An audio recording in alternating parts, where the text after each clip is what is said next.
नमस्ते साथीहरू। आज मिति 2078 मङ्सिर 29 गते बुधबारका दिन गोरखापत्रले छापिएका वस्तुगत प्रश्न उत्तर लिएर उपस्थित भएका छु, जुन चाहिँ लोकसेवा आयोगको लागि धेरै नै महत्त्वपूर्ण क्वेसन रहेकोले सुरुदेखि अन्तिमसम्म हेर्नुहोला र मेरो च्यानलमा नयाँ हुनुहुन्छ भने मेरो च्यानललाई सब्सक्राइब गरिदिनुहोला र बेल आइकनमा प्रेस गरिदिनुहोला कि लोकसेवा सम्बन्धित र एजुकेसनसँग सम्बन्धित कुनै पनि भिडियो नछुटोस्। अब स्टार्ट गरौँ क्वेसन नम्बर 1बाट। क्वेसन नम्बर 1, कर्णाली स्वास्थ्य विज्ञान प्रतिष्ठान जुम्लामा चिकित्सा शिक्षातर्फको स्नातक तह MBBS को पठन पाठन कहिलेदेखि सुरुवात भएको हो? जसको एन्सर रहेको छ विक्रम सम्वत 2078 मङ्सिर 19 गते।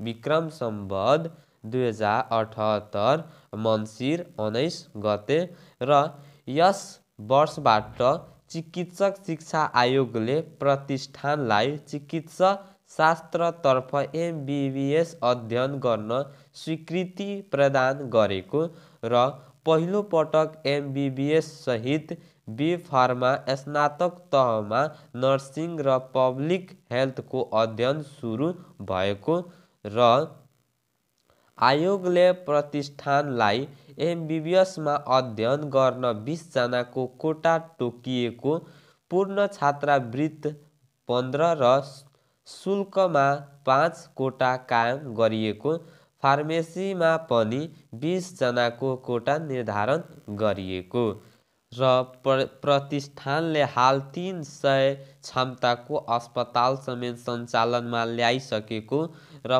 प्रतिष्ठानमा गत वर्षदेखि पोस्ट ग्रेजुएसन MD तहमा 5 जनाले अध्ययन गरिरहेका, यसअघि प्रतिष्ठानमा प्रवीणता प्रमाणपत्र तहमा nursing health assistant, anaesthesia assistant, MD MS बालरोग विशेषज्ञ र MD GP को अध्यापन पनि हुँदै आएको र अर्को क्वेसन नम्बर 2। क्वेसन नम्बर 2मा रहेको छ राष्ट्रिय बाघ गणना 2078 को सुरुवात कहिलेदेखि गरिएको हो? जसको एन्सर छ विक्रम सम्वत 2078 मङ्सिर 19 गते र राष्ट्रिय निकुञ्ज तथा वन्यजन्तु संरक्षण विभागले चितवन सहित देशभर बाघ भएका जङ्गलमा मङ्सिर 19 देखि सर्वेक्षण सुरु गरेको र वन तथा वातावरण मन्त्री रामसहाय प्रसाद यादवद्वारा बोट्यानमा जडान गरिएको क्यामेरा अन गरेर सर्वेक्षणको शुभारम्भ गरिएको र नेपालमा सन् 2009मा 121 वटा र सन् 2013मा 198 वटा र सन् 2018मा 235 वटा बाघ रहेको अनुमान गरिएको र नेपालले सन् 2010मा रसियाको सेन्ट पिट्सबर्गमा भएका बाघ सम्बन्धी अन्तर्राष्ट्रिय सम्मेलनमा सन् 2022सम्म बाघको सङ्ख्या दोब्बर बनाउने प्रतिबद्धता जनाएको थियो र अर्को क्वेसन नम्बर 3। क्वेसन नम्बर 3मा रहेको छ म्यानमारकी प्रजातन्त्रवादी नेत्री आङ सान सुकीलाई म्यानमारको सैनिक सरकारले कति वर्षको जेल सजाय तोकेको हो? जसको सही एन्सर रहेछ 4 वर्ष र सैनिक सरकारको आदेश अवज्ञा गरेको, आन्दोलन र हिंसा भड्काउन भूमिका निर्वाह गरेको लगायतका आरोपमा उहाँलाई 4 वर्ष जेल सजाय गर्न लागिरहेको र सुकीसँगै पूर्व राष्ट्रपति बिना मिन्तलाई पनि 4 वर्ष जेल सजाय तोकिएको र नोबेल पुरस्कार विजेता 76 वर्षीय नेत्री सुकीलाई त्यहाँको सैनिकले सत्ता कब्जा गरेसँगै आफ्नै निवासमा नजरबन्दमा राखेको छ। उहाँलाई कारागार चलान गर्नुपर्ने फैसला सन् 2021 डिसेम्बर 6मा गरिएको र यसका साथै नेत्री सुकीलाई आर्थिक अनियमितताको गरेको शक्ति र स्रोत साधनको दुरुपयोग गरेको लगायतका दर्जनौं मुद्दा सैनिक सरकारले लगाएको। क्वेसन नम्बर 4, सन् 2021 डिसेम्बरमा जर्मनीको चान्सलरमा नियुक्ति व्यक्तित्व को हुन्? जसको एन्सर रहेछ ओलाफ स्कोल्ज। ओलाफ स्कोल्ज हुन् र 63 वर्षीय स्कोल्ज मार्केलको सरकारमा उप चान्सलर रहेका र जर्मन संसद बुन्डेस्टागमा स्कोल्जको पक्षमा 395 र विपक्षमा 303 मत खसेको।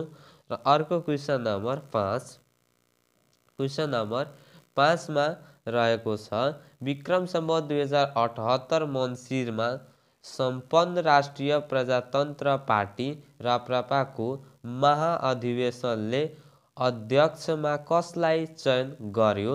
जसको एन्सर रहेछ राजेन्द्र लिङ्गदेन। राजेन्द्र लिङ्गदेनलाई र अध्यक्षतासहित 149 कार्य समिति चयनका लागि मङ्सिर 18 मा भएको मतदानबाट प्रतिस्पर्धी कमल थापालाई 200 मतदाताले पछि पार्दै लिङ्गदेन अध्यक्ष निर्वाचित भएका र 2049 मा राप्रपाको विद्यार्थी सङ्गठनको संस्थापक अध्यक्ष बनेका लिङ्गदेन 2074 सालको संसदीय चुनावमा झापा 3 बाट प्रतिनिधि सभा सदस्य निर्वाचित भएका र त्यस्तै महामन्त्रीमा ध्वला शमशेर राणा, भुवन कुमार पाठक र महिला महामन्त्रीमा कुन्ती कुमारी शाही निर्वाचित भएका। र अर्को क्वेसन नम्बर 6, क्वेसन नम्बर 6 मा रहेको छ नेपालको दोस्रो गौतम बुद्ध भनी कसलाई चिनिन्छ? जसको एन्सर रहेछ जय पृथ्वी बहादुर सिंह। जय पृथ्वी बहादुर सिंहलाई। क्वेसन नम्बर 7, तामाङ भाषाको लिपि रोङ हो भने लिम्बू भाषाको लिपि कुन हो? जसको एन्सर रहेछ सिरिजङ्ग। सिरिजङ्ग हो। अर्को क्वेसन नम्बर 8, क्वेसन नम्बर 8 मा रहेको छ पाटन दरबारलाई कहिले के भनी चिनिन्थ्यो? पाटन दरबारलाई पहिले के भनी चिनिन्थ्यो? जसको एन्सर रहेछ मणिगल। मणिगल भनेर पहिला चिनिन्थ्यो। क्वेसन नम्बर 9, ओजन त पत्ता लगाउने व्यक्ति जेसी फारम्यान हुन् भने ओजन त पत्लिँदै गएको तथ्य पत्ता लगाउने व्यक्ति को हुन्? जसको एन्सर रहेछ सेरवुड रोल्यान्ड। सेरवुड रोल्यान्ड हुन्। क्वेसन नम्बर 10, सनकी राजा भनी श्री 5 सुरेन्द्रलाई चिनिन्छन् भने अयोग्य राजा भनी कसलाई चिनिन्छ? 10 नम्बरको सही एन्सर रहेछ श्री 5 राजेन्द्र। श्री 5 राजेन्द्रलाई। क्वेसन नम्बर 11, विश्वमै देशको राजधानी सहरबाट सबैभन्दा नजिक रहेको राष्ट्रिय निकुञ्ज कुन हो? क्वेसन नम्बर 11 मा रहेको छ विश्वमै देशको राजधानी सहरबाट सबैभन्दा नजिक रहेको राष्ट्रिय निकुञ्ज कुन हो? जसको एन्सर रहेछ शिवपुरी राष्ट्रिय निकुञ्ज। शिवपुरी राष्ट्रिय निकुञ्ज हो। अर्को क्वेसन नम्बर 12, क्वेसन नम्बर 12 मा रहेको छ क्वेसन नम्बर 12, नेपाललाई कहिलेसम्म डिजिटल नेपाल बनाउने लक्ष्य रहेको छ? नेपाललाई कहिलेसम्म डिजिटल नेपाल बनाउने लक्ष्य रहेको छ? जसको एन्सर रहेछ सन् 2025। सन् 2025 सम्म। क्वेसन नम्बर 13, क्वेसन नम्बर 13 मा रहेछ अन्तर्राष्ट्रिय विकास सहायता परिचालन नीति कार्यान्वयन समितिको अध्यक्ष को हुने प्रावधान छ? जसको एन्सर रहेछ अर्थमन्त्री। अर्थमन्त्री। क्वेसन नम्बर 14, काभ्रे पाल्चोकपछि कुन जिल्लालाई दुधमा आत्मनिर्भर बनाउने घोषणा गरिएको हो? जसको एन्सर रहेछ चितवन। अर्को क्वेसन नम्बर 15, पूर्वको ग्रेट ब्रिटेन भनी जापानलाई चिनिन्छ भने दक्षिणको ग्रेट ब्रिटेन भनी कुनलाई चिनिन्छ? जसको एन्सर आएछ न्युजिल्यान्ड। न्युजिल्यान्डलाई। अर्को क्वेसन नम्बर 16। क्वेसन नम्बर 16मा रहेको छ औद्योगिक व्यवसाय ऐन 2076 अनुसार ऊर्जा मुलुक उद्योग अन्तर्गत कुन कुन उद्योग पर्दछ? जसको एन्सर रहेछ जल स्रोत, सौर्य शक्ति, कोइला, प्राकृतिक तेल र इन्धन वा ग्यास, बायोग्यास वा अन्य स्रोतबाट ऊर्जा उत्पादन गर्ने उद्योग। त्यस्तै ऊर्जा उत्पादन गर्न प्रयोग गर्ने मेसिन, उपकरण निर्माण गर्ने उद्योग र विद्युत प्रसारण लाइन, विद्युत वितरण प्रणाली, बायोग्यासमा आधारित ऊर्जा, चिनी उद्योगको सह-उत्पादकका रूपमा उत्पादन हुने विद्युतीय ऊर्जा, ऊर्जाको सभ्यता अध्ययन गर्ने उद्योग। अर्को क्वेसन नम्बर 17। क्वेसन नम्बर 17मा रहेछ संयुक्त राष्ट्र सङ्घीय बाल कोष युनिसेफद्वारा प्रकाशित प्रतिवेदन अनुसार सबैभन्दा बढी बाल विवाह हुने राष्ट्र कुन हो? जसको एन्सर रहेछ मध्य अफ्रिकी गणतन्त्र। मध्य अफ्रिकी गणतन्त्र हो। Question number 18। नेपालमा कृषि तथा पशु बिमाको सुरुवात कहिलेदेखि भएको हो? नेपालमा कृषि तथा पशु बिमाको सुरुवात कहिलेदेखि भएको हो? जसको एन्सर रहेछ विक्रम सम्वत 2069 माघबाट। विक्रम सम्वत 2069 माघ। Question number 19। क्वेसन नम्बर 19मा रहेको छ भर्चुअल मुद्राको सुरुवात कुन देशबाट भएको हो? भर्चुअल मुद्राको सुरुवात कुन देशबाट भएको हो? जसको एन्सर रहेछ जापान। जापानबाट भएको हो। Question number 20। शिक्षा एउटा निरन्तर, गतिशील तथा विस्तृत प्रक्रिया हो। यस भनाइले शिक्षाको कुन अर्थलाई सङ्केत गर्दछ? जसको एन्सर रहेछ शिक्षाको व्यापक अर्थ। शिक्षाको व्यापक अर्थ। Question number 21। क्वेसन नम्बर 21मा रहेको छ औद्योगिक व्यवसाय ऐन 2076 अनुसार बौद्धिक सम्पत्ति भन्नाले के बुझिन्छ?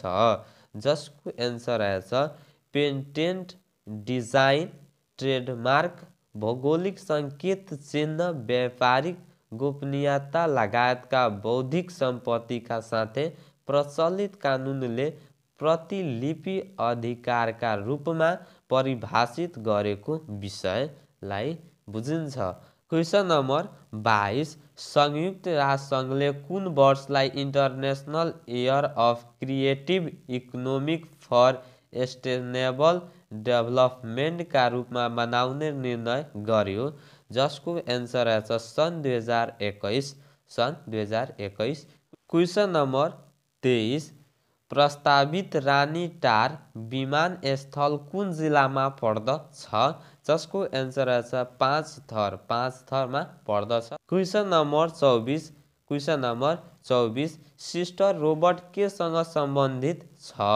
जसको एन्सर रहेछ कोभिड-19 लगायत सङ्क्रामक रोगका बिरामीको सहयोग गर्न र बागमती प्रदेशको नेतृत्वमा नेपाल इन्जिनियर्स एसोसिएसनद्वारा निर्मित यो रोबोट कोभिड-19 लगायत रोग सङ्क्रमण भएका एवं आइसोलेसनमा रहेका बिरामीबाट स्वास्थ्य कर्मीलाई सुरक्षित राख्ने प्रयोग गर्न सकिने र रिमोट कन्ट्रोल मार्फत बिरामीलाई औषधि, खाजा पुर्याउन यो रोबोट प्रयोग गर्न सकिने र क्वेसन नम्बर 25।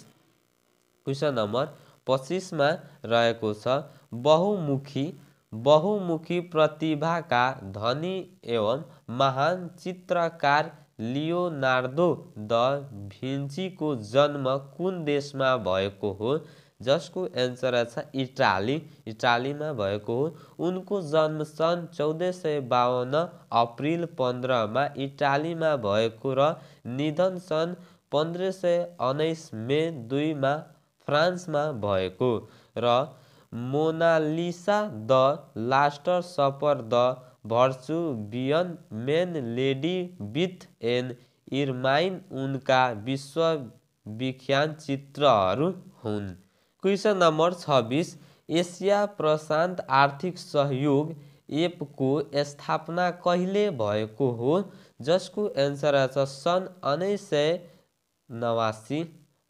1989 र स्थापना कालमा 12 देश मात्र रहेको यस सङ्गठनमा हाल 21 सदस्य राष्ट्र छन् र यसको प्रधान कार्यालय सिङ्गापुरमा रहेको छ र यस संस्थाको पहिलो सम्मेलन सन् 1989 अस्ट्रेलियामा सम्पन्न भएको हो। र क्वेसन नम्बर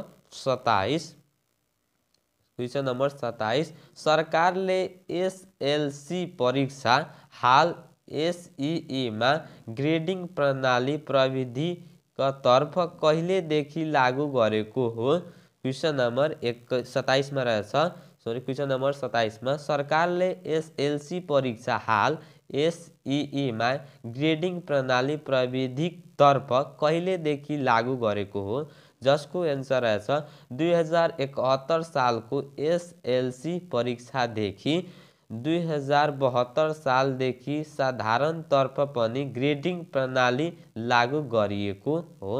र क्वेसन नम्बर 28 मा रहेको छ हिन्द महासागर र बङ्गालको खाडीमा चल्ने वायुलाई के भनी चिनिन्छ, जसको एन्सर रहेछ साइक्लोन भनी चिनिन्छन् र थार तथा गोबी मरुभूमिमा बहने तातो हावालाई लु भनी चिनिने गरिन्छ। र क्वेसन नम्बर 29 प्रमुख निर्वाचन आयुक्त वा निर्वाचन आयुक्तको पदमा नियुक्तिका लागि आवश्यक पर्ने न्यूनतम शैक्षिक योग्यता कति हो, जसको एन्सर स्नातक हो। लास्ट क्वेसन नम्बर 30 मा रहेछ इन्डो प्यासिफिक रणनीति कुन देशको नेतृत्वमा सञ्चालित कार्यक्रम हो, जसको एन्सर अमेरिका र विश्व अर्थ राजनीतिमा चीनको उदय भएसँगै एसियाली अर्थ राजनीतिमा अमेरिकी प्रभुत्व कायम राख्ने उद्देश्यका साथ लिएको अमेरिकी विदेशी नीति हो। र अन्तमा म फेरि भन्न चाहन्छु मेरो च्यानलमा नयाँ हुनुहुन्छ भने मेरो च्यानललाई सब्सक्राइब गर्नुहोस् र बेल आइकनमा प्रेस गरिदिनुहोस् कि लोकसेवा सम्बन्धित र एजुकेसनसँग सम्बन्धित कुनै पनि भिडियो नछुटोस्। फेरि मिल्नेछौँ नेक्स्ट भिडियोमा, तबसम्मको लागि जय हो, जय नेपाल।